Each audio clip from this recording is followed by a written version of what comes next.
You don't overthink because you're weak. You don't overthink because you're slow, indecisive, or incapable of making choices. You overthink because, at some point in your life, your brain learned that movement comes with risk, and that thinking is safer than acting. Most people believe overthinking is too many thoughts, but that isn't what's actually happening. Overthinking is what occurs when the brain shifts out of decision-making mode and into threat prevention mode. Your thoughts stop behaving like ideas and start behaving like guards. You no longer ask, "What should I do?" You start asking, "How do I move without anything going wrong?" And no answer ever feels good enough, because deep down, your brain isn't looking for clarity. It's looking for certainty. Let's start at the real source of this. Overthinking doesn't begin in your thoughts. It begins in your nervous system. At some earlier point in your life, there were moments where things changed too fast, or consequences hit too hard, or mistakes cost more than you expected. Your brain recorded those moments as lessons.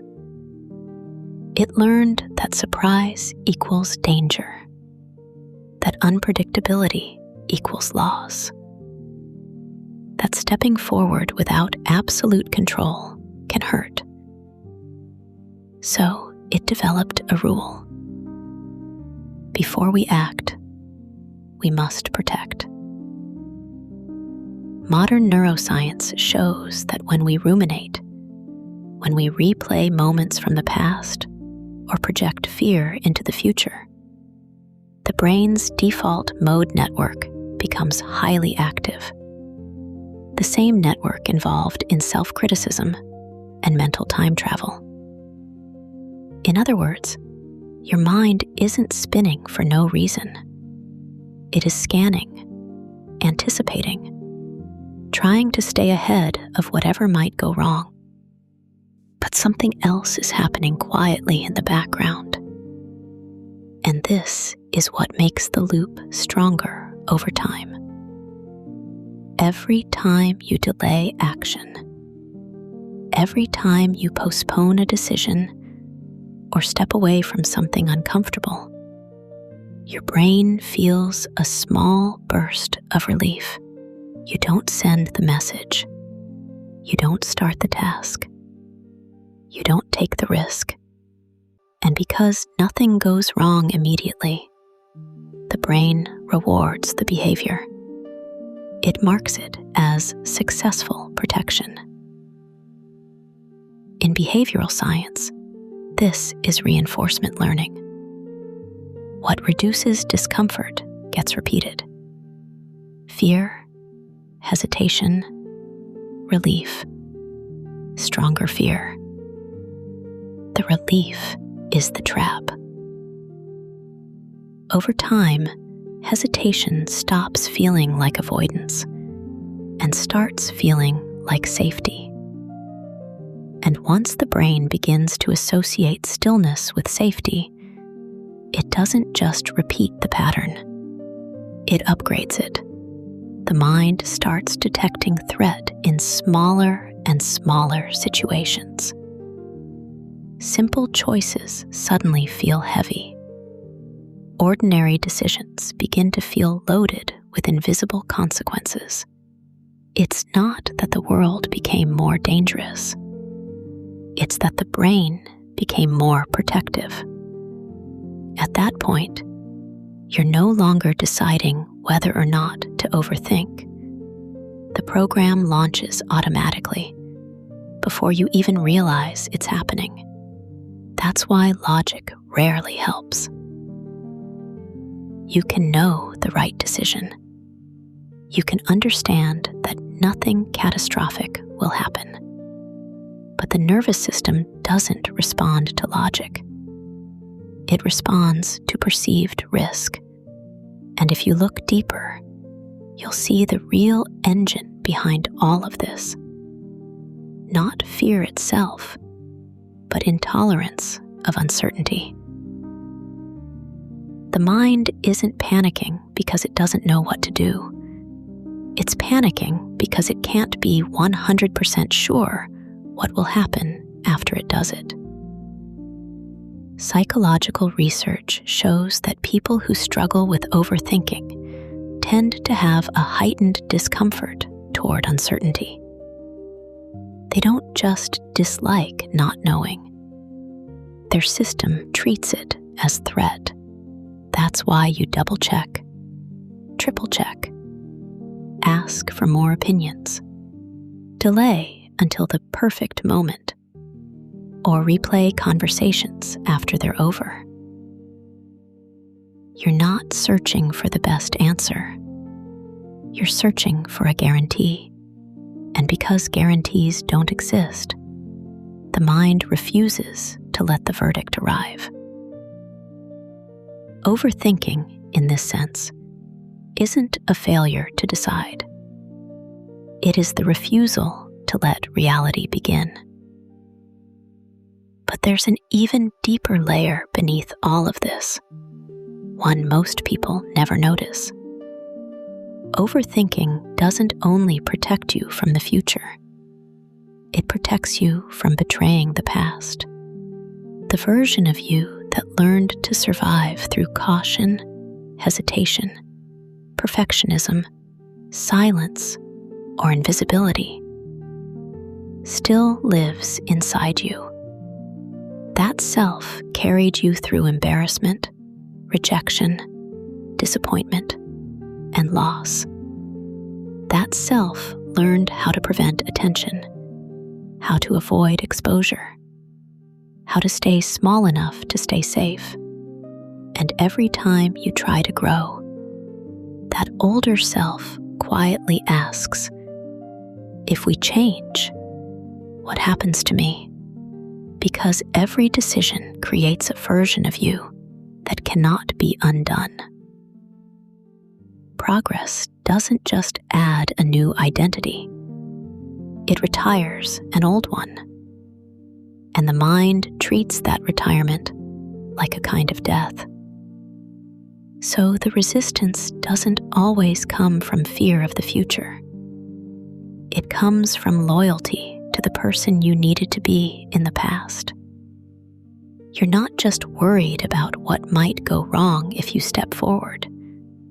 You're worried about abandoning the identity that once protected you. That's why some opportunities feel wrong, even when they make sense. That's why progress can feel uncomfortable, even when you want it. The conflict isn't between right and wrong. It's between who you are becoming and who once kept you alive. Overthinking is often the space between those two selves. The pause, the negotiation, the gap where the mind tries to keep both identities alive at the same time. And this is where the real shift begins. Not through force, not through pressure, not through shaming yourself into action, but by helping the brain feel safe enough to move again. Change doesn't happen when you overpower hesitation. It happens when your nervous system understands that movement is no longer a threat. Overthinking doesn't quiet down because you try harder. It quiets down when your brain realizes that progress doesn't erase the person you used to be. It completes them. The cautious self wasn't a flaw. It was a role. A necessary role for a specific moment in your life. Roles are allowed to evolve. So instead of fighting your mind, we start small. in places where the brain can safely relearn movement. One powerful approach used in behavioral psychology is pre-decision planning, deciding before the moment rather than inside the anxiety. If X happens, I do Y. If I open a message, I reply within 2 minutes. If I catch myself rewriting the same sentence again, I send it as it is. If I begin looping on a small decision, I choose within 60 seconds. Research shows that when decisions are pre-chosen, the brain doesn't negotiate as much. There's no argument, no debate, no identity conflict. There is simply execution. The choice already exists. The moment just activates it. The second shift is gently training the brain to tolerate small amounts of uncertainty. Not dramatic leaps, not life-changing risks, just tiny exposures that prove, through experience, not theory, that acting without total certainty does not equal danger. Choose a cafe without reading every review. Post something without revising it 10 times. Make one small decision faster than usual, and let the outcome be imperfect. Clinical studies show that when people gradually experience uncertainty without catastrophe, the nervous system begins to relax. The brain updates its model of reality. It learns, we can move, and we are still safe. And the third shift, surprisingly, isn't about control at all. It's about how you treat yourself after the decision. Self-criticism makes every choice dangerous. If every mistake becomes a personal attack, of course your mind will try to prevent mistakes at any cost.